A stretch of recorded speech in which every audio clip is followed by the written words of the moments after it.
सिमरी जात की भीलनी थी, भीलनी। झिरिया बकरा चढ़ाना था इसका काम। एक दिन की बात, सिमरी के पिता ने सिमरी की शादी तय कर दी। सिमरी की शादी तय कर दी तो सिमरी अपने पिता से बोली, पिताजी एक बात बताओ, आपने सब बकरे बकरी बेच दिए और 2 बकरे क्यों नहीं बेचे? तो सिमरी के पिता ने कहा, बिटिया ये 2 बकरे इसलिए नहीं बेचे हमने कि इन बकरों का मांस बारातियों को खिलाएंगे बढ़ार में। बढ़ार, बढ़ार किसको कहते? पुराने लोग जानते, आज के बच्चे नहीं जानते। पहले पुराने जमाने में बारात आती थी तो कई दिन रुकती थी। तो आज लोग खिलाओ, उससे अच्छा कल, उससे अच्छा परसों, उससे अच्छा नरसों, ऐसे। तो बढ़ार का मतलब होता है बड़ा आहार। तो बकरों का मांस खिलाएंगे बढ़ार में बारातियों को। सिमरी रात में लेटी हुई थी, उसके मन में एक बात आई, अगर मैं शादी ना करूं तो शायद ये बकरे बेचारे बच जाएं। ज्ञान तो कभी भी हो सकता है। सिमरी रात्रि के 12 बजे अपने घर से निकल पड़ी। दिन चली, महीना चली, वर्ष चली। एक दिन चलते चलते सिमरी पहुंच गई मातंग ऋषि की कुटिया पर, बाबा मातंग। तो सिमरी क्या करती, जैसे मातंग ऋषि किसी काम से बाहर जाते तो सिमरी बाबा जी के कपड़े धो देती, खाना बना के रख देती, झाड़ू लगा देती पूरे आंगन में, कुटिया में। और जैसे बाबा का आने का समय होता तो सिमरी झाड़ियों में छुप जाती। सिमरी ने ऐसे 1-2 दिन नहीं, 6 महीना सेवा करी मातंग ऋषि की छुपकर। मातंग ऋषि सोचे पता नहीं कौन भक्त है, इतनी सेवा हमारी करता है और सामने भी नहीं आता, पता नहीं क्या चाहता है। एक दिन मन में ऐसा भाव आया, चलो इसको पकड़े। मातंग ऋषि अपनी कुटिया से निकले, 1-2 किलोमीटर निकल पाए, तुरंत वापस लौटे। तो सिमरी सब काम निपटा चुकी थी, उतनी देर में झाड़ू लगा रही थी आंगन में। मातंग ऋषि प्रसन्न हो गए, बिटिया तू क्या चाहती है? अरे तूने 1-2 दिन नहीं 6 महीना हमारी सेवा करी, क्या चाहती हो? बोलो। तो कहा, गुरुदेव जो मांगोगी मिलेगा। कहा, अवश्य मिलेगा, मांगो। कहा, गुरुदेव मैं एक बार राम से मिलना चाहती हूँ। देखो उसकी इच्छा, मेरा मन है कि एक बार राम हमारे सामने खड़े हो और मैं उनसे प्रत्यक्ष रूप में बात करूंगा। मैं राम से मिलना चाहती हूँ, बस और कोई तमन्ना नहीं इस जीवन की। मातंग ऋषि ने कहा, राम से मिलोगी? कहा हाँ। कहा ठीक है। उसके कान में राम मंत्र फूंक दिया और अपने से भी कई किलोमीटर आगे बढ़ा दिया बिरिया के वन में। कहा, बिटिया ये राम नाम तुम श्रद्धा से जपती रहना, मैं तुमको विश्वास दिलाता हूँ एक दिन राम तुमको जरूर मिलेंगे। तो सिमरी का रोज का काम था। सिमरी अपने कुटिया से सड़क तक फूल बिछाती थी, भगवान के इंतजार में, शायद हमारे भगवान आज आ जाए, शायद आज आ जाए, उनके पैरों में कंकर न चुभ जाए, इसलिए फूल बिछा देती। और शाम को जब भगवान नहीं पहुंचते तो सिमरी बेचारी उदास हो जाती। सिमरी उदास हो जाती और उन फूलों को बटोर लेती। सिमरी की पूरी जिंदगी एक ही बात रटते रटते बीत गई। क्या? आइए आप लोग भी गाइए हमारे साथ। कब आओगे राम सिमरी की नगरिया। बहुत कठिन है। सिमरी पूरी जिंदगी राम राम रटती रही, भगवान नहीं पहुंचे। अब पहुंचे तो कब पहुंचे मालूम? जब सिमरी की जिंदगी का आखिरी दिन। आज ही सिमरी मर जाएगी, आज सिमरी की जिंदगी का अंतिम दिन है। इतनी बूढ़ी हो चुकी है सिमरी कि उसका पूरा शरीर जर्जर हो चुका, घोर बुढ़ापा, आंखों से उसको दिखाई नहीं देता सही से, सर कांप रहा है, हाथ पैर कांप रहे, शरीर रुक नहीं रहा है एक जगह पर। फिर भी रोज का अभ्यास उसका, बेचारी जैसे तैसे लड़खड़ाती हुई, फूल बिछाती हुई सड़क तक पहुंच गई। सड़क तक पहुंच गई फूल बिछाती हुई और जैसे सड़क तक पहुंची, आज भगवान भी पहुंच गए।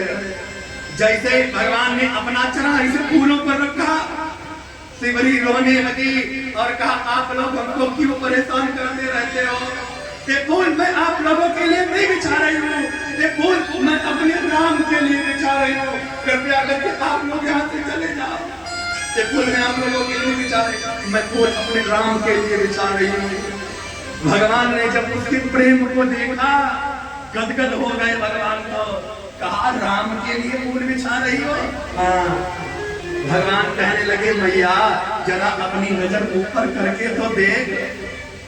अरे मैं राम ही हूँ। राम हो? कहा हाँ। सिमरी ने नजर ऊपर डाली और कहा, राघव अब आए हो? अरे अब तो हमको इन आंखों से सही से दिखाई भी नहीं देता, अब तो मैं आपका दर्शन भी नहीं कर सकती सही से इन आंखों से। भगवान के चरणों से सिमरी लिपट गई और कहा, भगवान हम आपकी क्या सेवा करें? एक तो मैं नारी हूँ, अब ऊपर से हमारा जन्म नीच जाति में हुआ है, मैं क्या सेवा कर सकती हूँ आपकी? कुटिया के अंदर लेकर बिठाया भगवान को, कहा बोलो मैं क्या सेवा करूँ आपकी? नारी अधम होती है। भगवान ने कहा, सिमरी देखिए, अगर नारी अधम होती है ऐसी बात दोबारा मत कहना। नारी अधम नहीं होती, नारी महान होती है। और रही बात नीच जाति की, भगवान ने कहा, देख सिमरी, जात पात कुल धर्म बढ़ाई, इससे अपना कोई लेना देना नहीं है। ये ऊंच नीच मेरे यहाँ नहीं चलता। मानव एक भगत कर नाता, मैं तो सिर्फ और सिर्फ भक्ति का रिश्ता मानता हूँ, बाकी ये ऊंच नीच से अपना कोई लेना देना नहीं। भगवान कहने लगे, सिमरी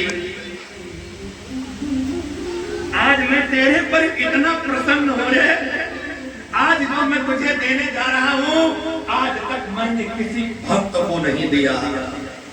भगवान ने उसको क्या दिया? कहा, सिमरी आज मैं तुझे नवदा भक्ति का प्रसंग सुनाता हूँ। यानी नवदा भक्ति का प्रसंग उसको सुनाया। कहा, सिमरी भक्ति 9 प्रकार की होती है। भगवान ने कहा, वो 9 प्रकार की भक्ति सुनाओ। लेकिन सिमरी जैसे भक्त को भगवान ने नवदा भक्ति की कथा सुनाते समय सावधान कर दिया था। कितनी सुंदर वो कथा होगी कि इतनी अनन्य भक्त को भी भगवान ने सावधान किया। क्या कहा था? सिमरी नवदा भक्त कहूं कोई पाही, अब सावधान सुन धर्मन माही। उम्मीद करता हूं आप लोगों को समझाना नहीं पड़ेगा, आप लोग भी एकदम सावधान हो जाओ। ये नवदा भक्ति की कथा ज्यादा नहीं, 2 मिनट या 5 मिनट की है। अब 5 मिनट की कथा में पूरी राम कथा का रस है। पूरी राम कथा करना सुनने को मिले आपको, आप नवदा भक्ति सुन लो, पूरा पूरा फल मिलेगा आपको कथा सुनने का, कतई पूरा। तो आप लोग सावधान होकर सुनो। आइए, जो भगवान ने सिमरी को सुनाया वो सुनो। कहा, सिमरी भक्ति 9 प्रकार की होती है। जैसे अपने लोग भक्ति करते, अलग की बात आप लोग भी करते, बहुत लोगों को तो यही नहीं मालूम कि हम जो भक्ति करते वो कितने नंबर की भक्ति है। भक्ति एक नहीं 9 प्रकार की होती है। आइए, आप लोगों को शायद पता लग जाए आप कौन से नंबर के भक्त हो। पहली भक्ति सुनिएगा, भगवान ने कहा पहली भक्ति कौन सी है? प्रथम भगति संतन का। पहले नंबर की भक्ति क्या है? प्रथम भगत संतन कर संगा। अगर ज्यादा पूजा भक्ति नहीं कर सकते हो तो संतों का संग कर लिया थोड़ा थोड़ा। ये पहली भक्ति होती है। सत्पुरुष हैं उनसे मिल लिया करो, ये तो भक्ति होती है पहली। और दूसरी रतिमन कथा प्रसंगा। अगर पूजा करने का समय नहीं है तो कभी कभार भगवान की कहीं कथा चलती हो तो थोड़ी देर वहां जरूर बैठ जाया करो, कान में चर्चा पड़ जाए। जो आप लोग इस समय कर रहे हो ये भी एक भक्ति है, ये दूसरे नंबर की भक्ति है। अब आया नंबर 3 भक्ति का। भक्ति है कि आपके जो भी गुरु हैं अपने गुरु के चरणों की सेवा बड़ी श्रद्धा से करो, विश्वास से। ये भी एक भक्ति है। चौथी हम गुणगन करई कपट तज गान। हमारे भजनों को गाते समय निष्कपट हो जाओ। जो हमारी कथा कहता हो वो एकदम निष्कपट होकर कथा गाए, ये भी एक भक्ति है। कौन सी भक्ति? चौथी। अब नंबर आता है पांचवी भक्ति। पांचवी भक्ति कौन सी है? मंत्र जाप मम दृढ़ विश्वास पंचम भगति स्व वेद प्रकाश। आपके गुरु ने आपको जो भी मंत्र दिया हो उस पर अटूट विश्वास और श्रद्धा के सहित उस मंत्र का जाप करो। ये है पांचवी भक्ति। अब नंबर आता छठी। छठ तमशील विरति बहुकर्मा निरत निरंतर सज्जन धर्मा। कर्म करते रहो और कर्म करते समय धर्म का त्याग मत करो। कभी कभी ऐसा होता है कि बिजनेस में घाटा पर तो आदमी अधर्म से पैसा कमाने की कोशिश करता है, वो भक्ति नहीं। अपने धर्म पर बने रहो, ये भक्ति है। उसके बाद में नंबर आता सातवीं भक्ति। इसको बड़ी जय श्री राम। सातवीं भक्ति क्या है? सातवीं भक्ति सबसे ज्यादा कठिन है, इसका पालन करना बहुत कठिन। सातवीं भक्ति क्या है? मैं सब जग देखा। जग मतलब पूरी दुनिया। भगवान कहते प्राणी मात्र में मेरा ही दर्शन करो हर जगह। ये सातवीं भक्ति है। मतलब कुत्ते में भी भगवान, बिल्ली में भी भगवान, चूहे में भी भगवान, चींटी में भी भगवान, बंदर में भी भगवान, यानी हर जगह भगवान का दर्शन करो। ये भक्ति ज्यादा कठिन है। तभी तो बाबा तुलसी ने लिखा है सिया राम मैं सब जग जानी और करो प्रणाम जोरी जुग पानी। सबको बाबा तुलसी ने सीताराम की नजर से देखा। जहाँ सीताराम, जहाँ देखे सीताराम। ये भक्ति ज्यादा कठिन है। अब आप कहें कि क्या ऐसा कोई भक्त हुआ है दुनिया में सातवीं भक्ति का पुजारी? तो हुआ है। ज्यादा भक्तों की तो हमको नहीं मानो, लेकिन एक भक्त की कथा हमने ढूंढ ली। सातवीं भक्ति का पुजारी एक भक्त मिला हमको, ग्रंथों में पढ़ा हमने। क्या? उस भक्त का नाम था संत नामदेव। कथा आती है संत नामदेव। संत नामदेव सातवीं भक्ति के ही पुजारी थे। एक बार की बात, बाबा ने 4 बाटी लगाई मोटी मोटी। वो रोज बाटी अपने यहाँ बनाते थे, खाते थे दाल बाटी। 4 बाटी लगाई, 2 बाटी निकाल कर ऐसे थाली में रखी और 2 आग के अंदर 2 रोटी। तब तक एक कुत्ता आया और उसने अपने मुंह में बाटी दबाई, यानी रोटी, और दबा कर भाग गया। संत नामदेव उससे नाराज नहीं हुए। हमारे आपके घर में अगर ऐसा हो जाए, थाली रखी हो और कुत्ता आकर रोटी लेकर भाग जाए, लोग कभी सोच नहीं कुत्ता के लिए बहुत मारेंगे। लेकिन संत नामदेव नाराज नहीं हुए। क्या किया? घी का कटोरा लिया, घी का कटोरा, और पीछे पीछे लेकर भाग रहे। कह रहे प्रभु आज आपने भोग लगाने की इतनी जल्दी क्यों कर दी? घी तो लगा लेंगे, देते कम से कम। देखो वो कुत्ते में भी भगवान का दर्शन करते हैं। और जर्रे जर्रे में सूरत है उस राम की, जर्रे जर्रे में सूरत है उस राम की। और किसी सूझ वाली आंख ने पहचान की। जर्रे जर्रे में, हाँ जर्रे जर्रे में सूरत। आदमी भक्ति भी बहुत कमाल की है। आदमी भक्ति क्या है? जैसे आपका कोई व्यापार है, बहुत बहुत फायदा होता है व्यापार में। अब कभी कभी अचानक एकदम पूरा रुपया डूब जाता है, कुछ नहीं बच पाता, तो जो बच जाए उतने पर भी तसल्ली कर लो। ये भी एक भक्ति ही है। आजम जथा लाभ संतोषा, अब सपने नहीं देखे पर दोषा। दूसरे के अंदर की बुराई कभी मत देखो, ये आदमी भक्ति है। जैसे आप लोगों को ऐसा लगा कि मेरे अंदर कोई बुराई है, तो बुराई पर ध्यान ही मत दो। मेरे अंदर कुछ अच्छाई भी तो लग रही होगी, अगर बुरे तो कुछ तो अच्छाई है, तो अच्छाई अच्छाई ग्रहण कर लो। श्री राम।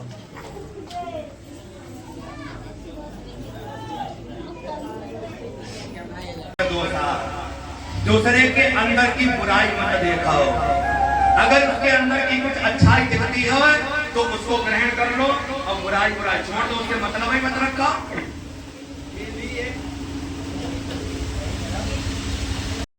तो दूसरे के अंदर की केवल अच्छाई का दर्शन करो, बुराई छोड़ दो। आठवीं भक्ति। अब सबसे अंतिम भक्ति सुनो। नवीं भक्ति क्या है? भक्ति है नवम सरल सब सन चलहीना, किसी से भी मिलो प्रेम से मिलो, प्रेम से मिलो, सबसे नवी भक्ति है। मम भरो, भगवान कहते केवल मेरा आसरा करो, केवल मेरा, दुनिया का आसरा नहीं। ये भी एक भक्ति होती है। मम भरो मतलब केवल मेरा आसरा। और भी माने होता है हृदय, हर सुन दीना। हर उसका मतलब है, भगवान कहते हैं ना तो कभी इतना खुश रहो कि लोग कहे पूछने लगे भैया आज बहुत कुछ क्या मिल गया, अब ना कभी इतने गमगीन रहो, इतने उदास भी मत रहो कि लोग पूछें आज बड़े परेशान क्या बात हुआ। सदा एक रस रहो। एक भक्ति होती है। भगवान ने नवदा भक्ति सुनाने के बाद शिवरी से कहा, शिवरी नौ भक्ति में से एक भी भक्ति अगर किसी के अंदर है, नौ भक्ति में से एक भी भक्ति अगर किसी के अंदर है, चाहे वो नर हो या नारी हो, वो हमको बहुत प्रिय है। अगर एक भी भक्ति है किसी के अंदर नौ में से, और शिवरी तेरे अंदर तो नौ की नौ भक्ति विराजमान है, तो धन्य है, धन्य। शिवरी जैसे अनंत भक्त भगवान की आज तक नहीं हुई। भगवान इतना प्रसन्न हो गए, कहा शिवरी तू तो धन्य है। सो अतिशय प्रिया भामिनी मोरे। क्या कह दिया शिवरी से? हे भामिनी। भामिनी माने होता है प्रिय। अब शिवरी बेचारी इसी दिन का इंतजार कर रही थी, इसी दिन के लिए वो चिंता थी, इसी दिन के लिए उसने इतनी भक्ति करी कि हमारे राम हमको एक बार भामिनी बोल। आज भगवान ने उसकी इच्छा को पूरा कर दिया। भगवान राम ने या तो सीता से भामिनी बोला या फिर शिवरी से कहा, हे भामिनी तू तो मुझको बहुत प्रिय है। शिवरी भगवान के चरणों से लिपट गई। आज अपने भगवान का वो भोग लगाने लगी। भोग में क्या खिलाया मालूम? रामचरित मानस में तो है कि कंदमूल फल खिलाए उसने भगवान को। कंदमूल फल सरस अत दिए राम का पान, और बार बार फल खाए, प्रेम सहित फल खाए, बारंबार बखान। अन्य रामायणों में मिलता है कि बेर खिलाए शिवरी ने। तो शिवरी इतनी बूढ़ी हो चुकी है, एक दोना में बेर भरे रखे हैं और वो अपने हाथों से अपने भगवान को बेर खिला रही है। एक बेर खिलाती है, शरीर कांप रहा, उसके हाथ पैर कांप रहे, दूसरा बेर लेने में उसको हो जाती है देर। तो भगवान ने हाथ ऐसे फैला दिया, आगे देखा, जो सबको देता है वह शिवरी के आगे हाथ फैला रहा है। बेर मांग रहे भगवान, कैसे बनेगा? शिवरी अब काहे करती है देर, मोको अब बेर बेर दे दे।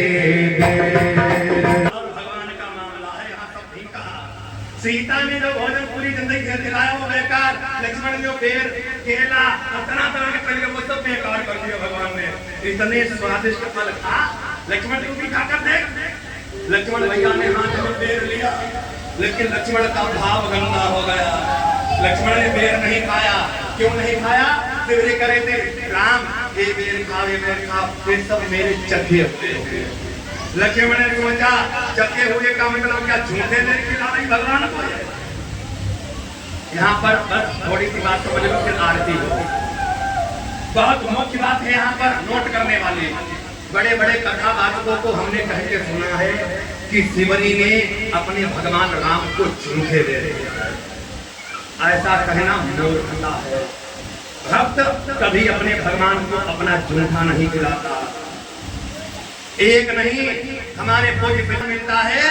शिवरी ने ये जरूर कहा था, ये सब मेरे चखे हुए हैं। चखे हुए का मतलब झूठा नहीं होता। अर्थ दे दूं आपको, जैसे आपकी कोई आम की बगिया है, आपने किसी आदमी को एक सीजन के लिए वो दे दी, अब एक सीजन में उसको पता लग जाएगा कौन से पेड़ में खट्टी अमियां आती है और कौन से में मीठी आती है।